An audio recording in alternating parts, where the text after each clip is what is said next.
How's it going, model tankers? Welcome back to another video. It's your host Ray. Today's video is a model review of the Dragon Armor 1/72 scale Panzer III Type N.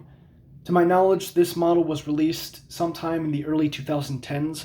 However, that's not an exact figure, so don't take that as real information. I don't know for sure.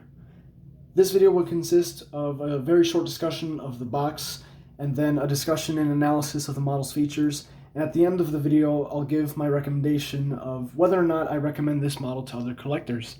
So let's get this started. So we'll start this video with talking about the box to get it over with. The box is 16 centimeters lengthwise, 8.5 centimeters for the width, and it's about 7.5 centimeters tall, so it's reasonably sized.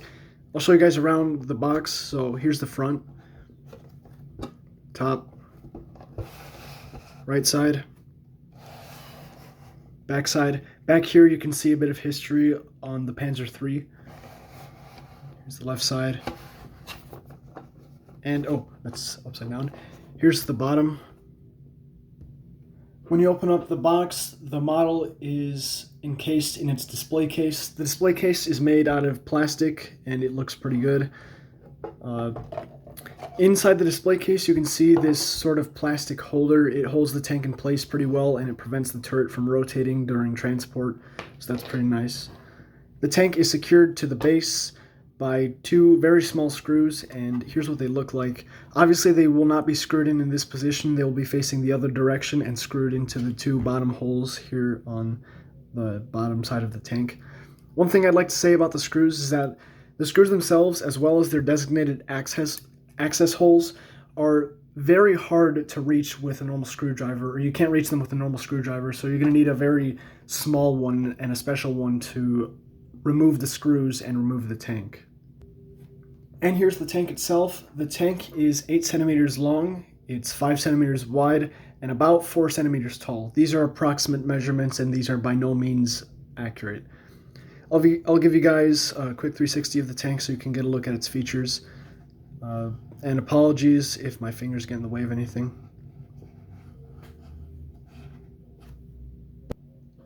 So let's start the review with the bottom front section of the tank. Here you can see a lot of details, including the driver's port, the machine gun, a track holder which does not contain a set of spare tracks. Overall, very nicely detailed up here. There's a bit of weathering you can see, which, even though I bought this model used, that's part of the model itself. Dragon does weather these models as well, so they look really realistic. Something I really appreciate is the detail on the barrel of the machine gun here. You can even see, I guess, the muzzle design, and it's a little bit tilted, but I can probably fix that. But very realistic overall. We'll move to the left side of the tank. Here you can see the side skirt plates as well as the running gear. Very nicely done here as well. I'm going to show the side skirt plates for a little bit.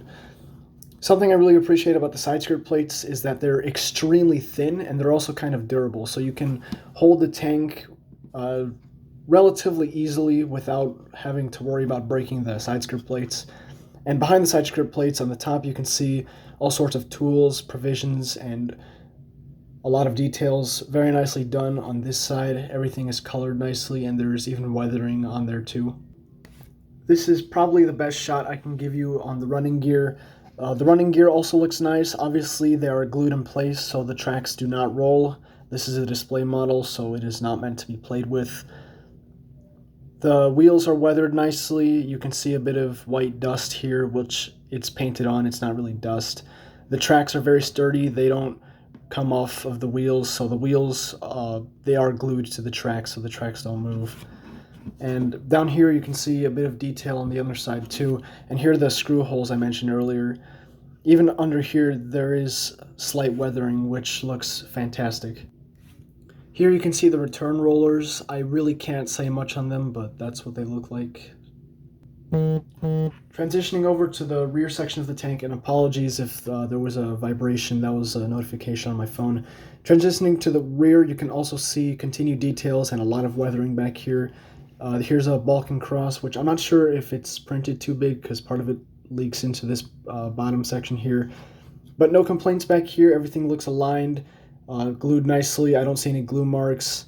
And the muffler looks fantastic. It's painted a nice rusty brown with a varying shade. The right side of the vehicle is also very nicely detailed, and here is the tool configuration.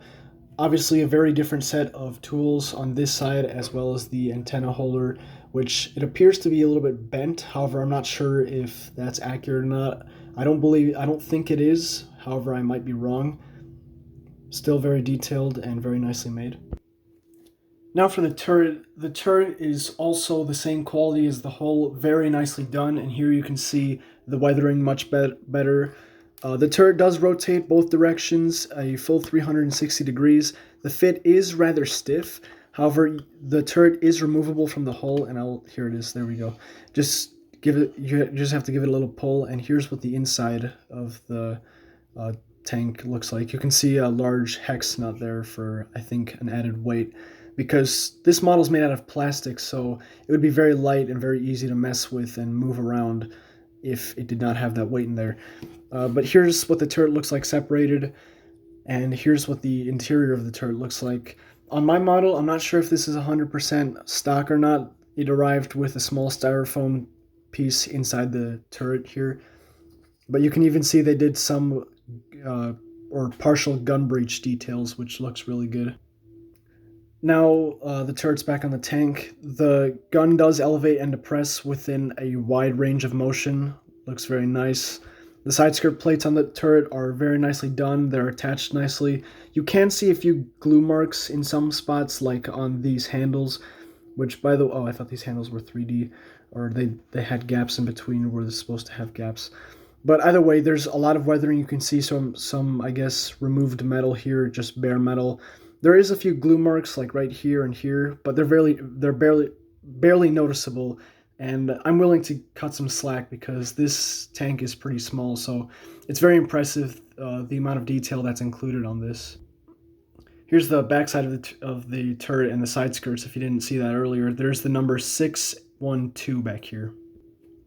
I'd like to talk about the main armament in detail for a little bit. Here you can see the gun. The gun barrel looks pretty nice. It's short, and something I've seen on these models is that the hole for the gun barrel isn't exactly the best. Mine had a little bit of a fragment in there, which I removed with a hobby knife. However, I have seen extra plastic extensions, which are usually easily removable, but that's something I noticed. And also, the top of the gun is actually a little longer than the lower portion. However, I think that's because I modified it by cutting out part of the plastic. I'm not sure what the deal is with that, but this gun barrel is very small, so I can't nitpick on it too much either.